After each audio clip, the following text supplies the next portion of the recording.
Orland Snowball is falling from a tree. Or perhaps it's not him doing the falling. He's not sure exactly who someone falling is. Maybe it's him, as he knows himself to be, or it could be someone else. A person of mystery who is hiding their true identity while masquerading as another, as anonymous. All his old certainties are shot. Even his identity is a chimera. At the same time, he is on a train from Waterloo, departing platform 11 at 4:10. The guard at the train terminus calls out, "All aboard! All aboard!" All stops to Riverside and Castle. A dark moon is rising and he is going nowhere fast. "But aren't we all?" the crows ask, screeching.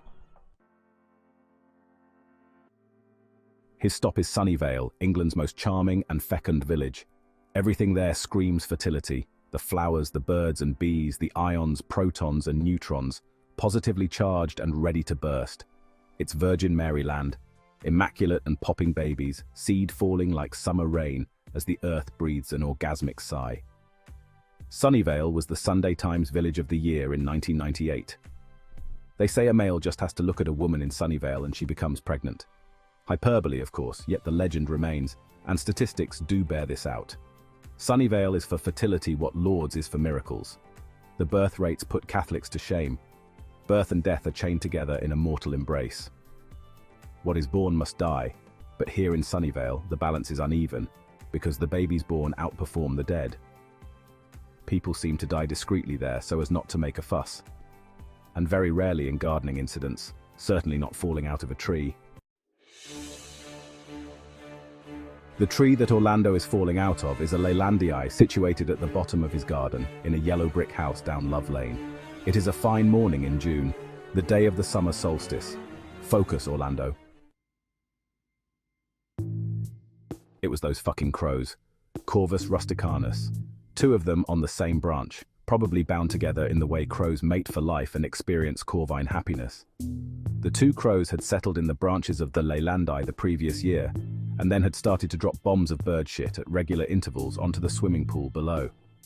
Sloshing shit down from above in a heatwave in June, onto my Rachel, who has been spending time seated around the pool and suffered the indignity of the birds defecating on her head like it was public property.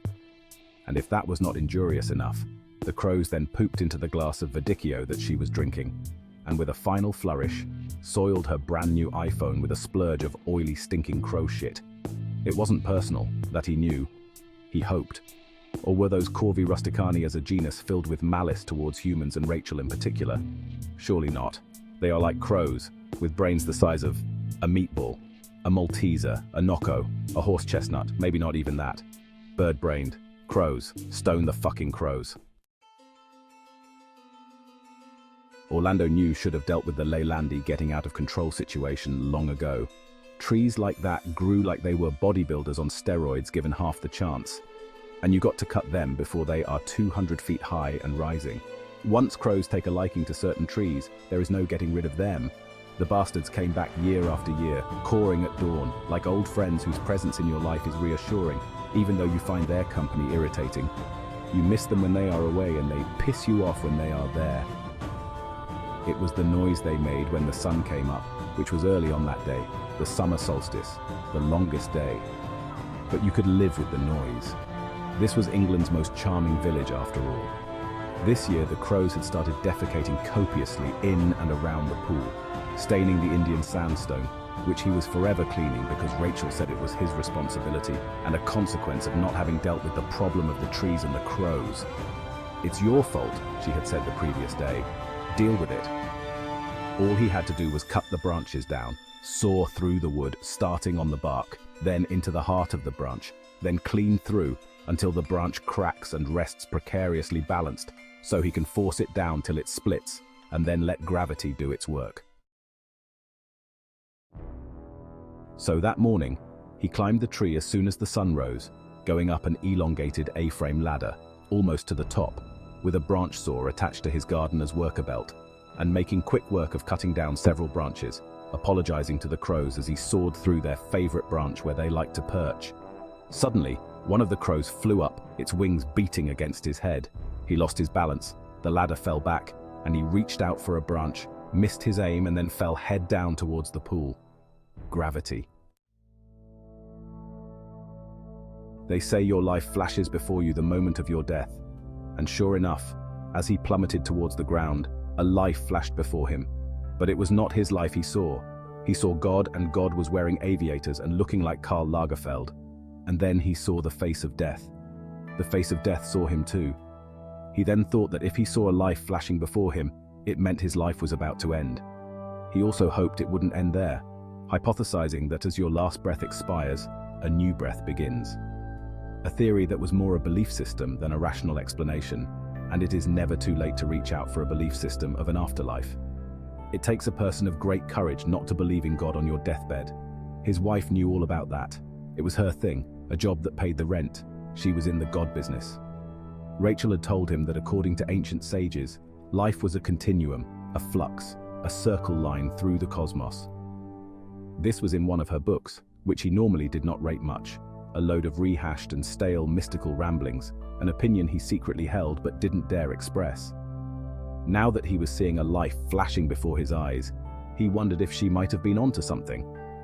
This was not what he expected. Whose life was it if not his? Maybe he was ahead of the curve, as if the memories of the person that he would be next time round in life were going backwards in time, not in a forward linear trajectory. Unlikely, he thought. He had seen enough sci-fi to know some of the theories of curved and regressive time. Or was his life just a case of mistaken identity from the very beginning, as soon as he had popped out of the womb, like those babies whose tags get mixed up and swapped in the hospital? Had he been living someone else's life? And everything he thought was his own belonged to someone else, and he, unbeknown to himself, had been living a whole different set of experiences. In which case, if this was a certain death, it was not him who was going to do the dying. He had seen on the Discovery Channel that the speed of the neuronal sparks of electrical energy in thoughts can be measured in nanoseconds. Fizz, crackle, and pop.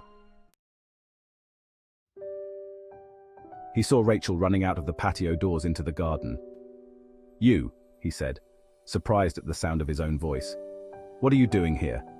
She was running in slow motion, and then all went quiet until there were footsteps closing in, and Rachel was standing over him, speaking into her phone. "Ambulance," she said. "It's an emergency." She could almost hear the operator at the other end of the line thinking, "Isn't it always?"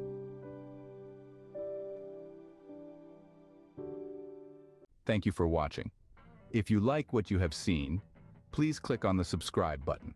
And you can find more books in the Imaginopedia project by following the link in the description. Please comment and let us know how you feel.